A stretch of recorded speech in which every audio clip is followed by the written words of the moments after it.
it's really hard on your frame. Like it hurts. Okay, your frame isn't supported as well because of this, and it's a lot from a lack of vitamin D. Okay, so you have to vitamin D along with the calcium. Okay, arthritis.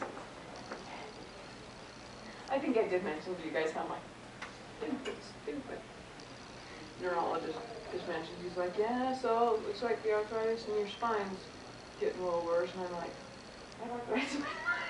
You've never mentioned this before. You know? I'm like, I knew my back hurt, you know, all the time, but I figured it was because it's chock full of lesions, you know. There's enough room back there. But I just thought, oh no, I'm no different today than I just go on. Anything he says. He forgot to tell me about nodules on my thyroids for like 2 years, and one called in the middle of the year when we were looking over your things. You might want to go and get those checked out. They're growing. Okay. Anyway, seriously. Doctors practice. What's that? That's what they say. Doctors practice. Yes, they practice. I wish they quit practicing. I wish they would. I just wish, you know. Just get it right for once. Yeah, yeah. There's a lot to cuss on.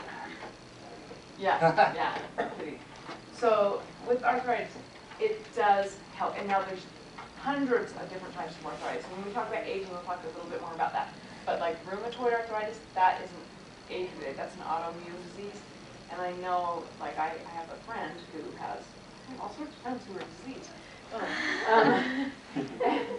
This is like through my daughter, it's her friend's mom, has rheumatoid arthritis. And, you know, the weather affects her so much. I remember the first time she came up to me, she's like, look it. And I'm like, what am I looking at? And she's like, this is all I can open my hands to. This is as far as I can open my hands. And she's like my age, you know? And I'm like, oh, that's great. But she does know that when she is feeling okay, when she's feeling better, it prevents the extremity of her exacerbations. I mean, she always has some pain with it, but she's much more functional than a lot of people who just go, oh, I have rheumatoid arthritis, I shouldn't do anything, I'm just I get pain, and everything hurts. Okay? All right. Yep.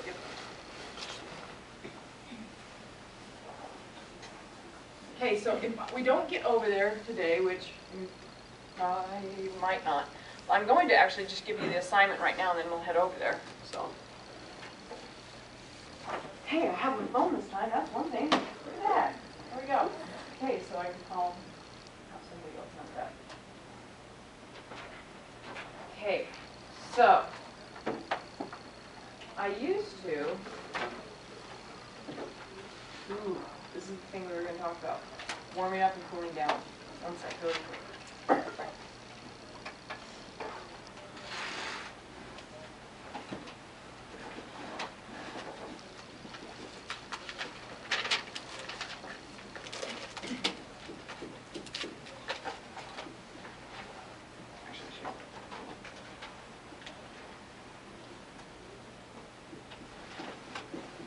Okay. Your warm up. You know, when I talked to the two little flexibility girls a little bit about this, but when you are going to say go for a run or something like that, and you guys saw me do some of my crazy those dynamic stretches, okay, you do want to slowly warm yourself up. I don't think any of you do this. I don't think any of you go, okay, I'm gonna go for a run now, and just go. Right? Okay. I really hope you don't, because then probably be one of the last times you did it for a while, because you'd come home and go, oh my gosh, or the next day you'd have like shin splits and you'd be so sore that you would not like it, you would hate it, okay? I don't know why I pointed to you, but just because you said pain one day. Oh, I had shin splints. Well, yes. So that's and I remember like being really intense when you were in my yoga class. You were going to do the marathon, and you were training on your sister's, what's it called? Your sister's think you're probably thinking of somebody else. No, you were training on somebody's treadmill. You've never run a marathon? No. Okay, but you were never doing some will. kind of race. Did you do some kind of race? She ran a I do, marathon. right? No. Okay, you were doing some kind of race. Okay. Anyway, I know it was you because you Somebody freaked me ran a out. marathon. Because you freaked me out because I was so worried that you were going to get shin splints because you were starting on your sister's treadmill because probably pretty much what all of us are doing now because you're going, why is she doing this? Because of the thing I showed you the other day. Okay. Really, you guys, if you've had shin splints, you know you don't want it. You're out. You're out for a while, you know? And you can work them out. You know, I've tried that too. And then sometimes that makes it worse. Sometimes it helps it. Sometimes you kind of gotta. Medical tape, sports tape, sorry. Yeah, sports tape. Works wonders. What's that? KT tape works wonders. Okay, I so had they're, it they're, all last semester. but if you That's the can, stuff they were using to do, wasn't it?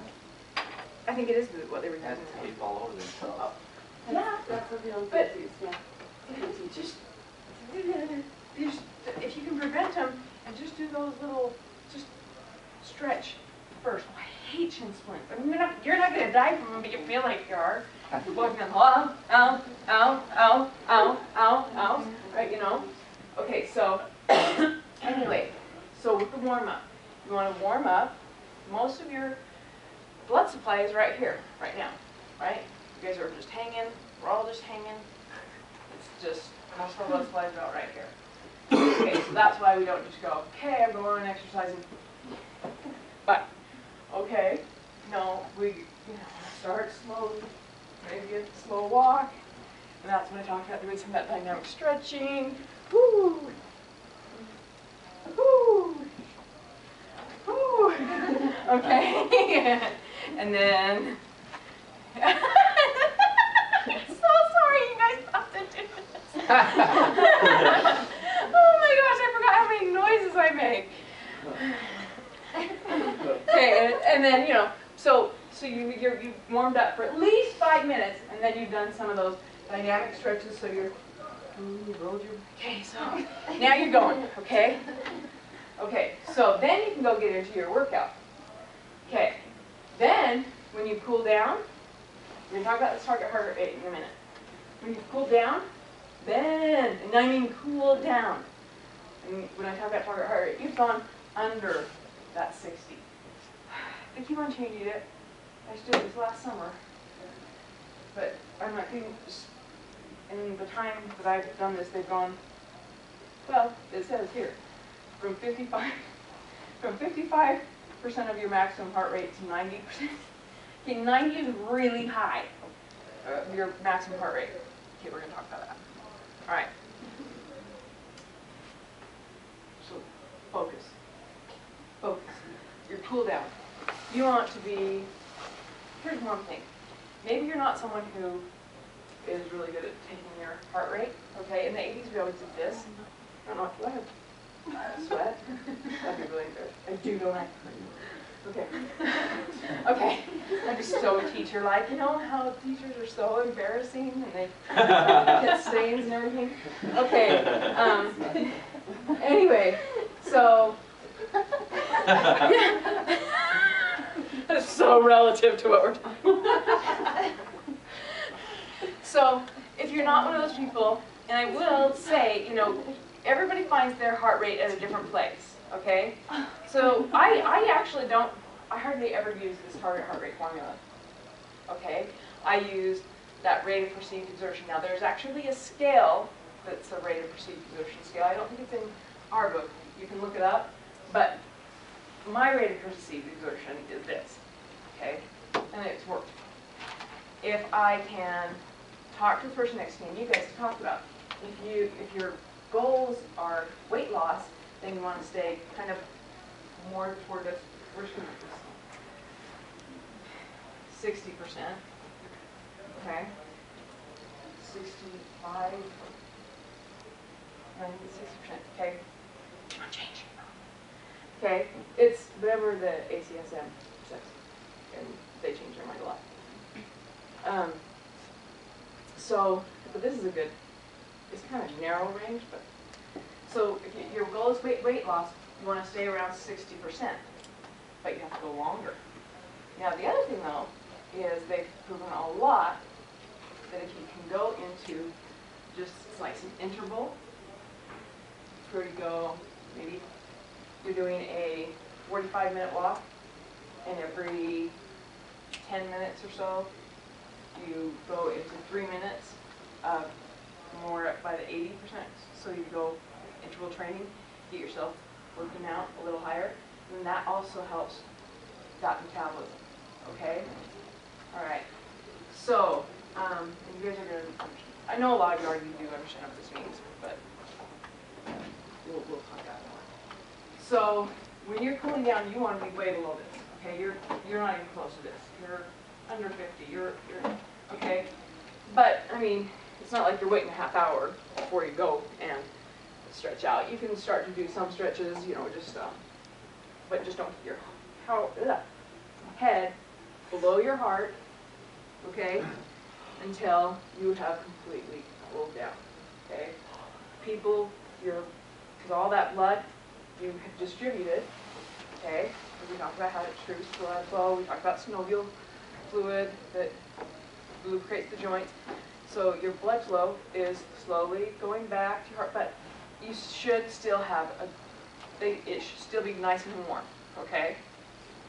All right, so you didn't go and get a shake, and then now you're gonna go do this. Well, get a shake, anyway. But I mean, at the, I don't know if they do this anymore. I don't go to regular gyms, but at the gym I used to go to, they had little, you know, yeah, protein bar shakes, and you'd go and they shove all sorts of different things in. Anyway, but you do that like at the end of your workout.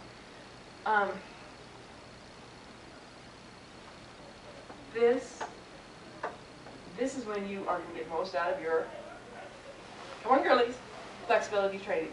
This is when you're doing the full 15 to 30 seconds of the stretching. Such good stuff. Okay? Okay. So, all right, now let's just, so that you get cool down. You don't want them to just stop.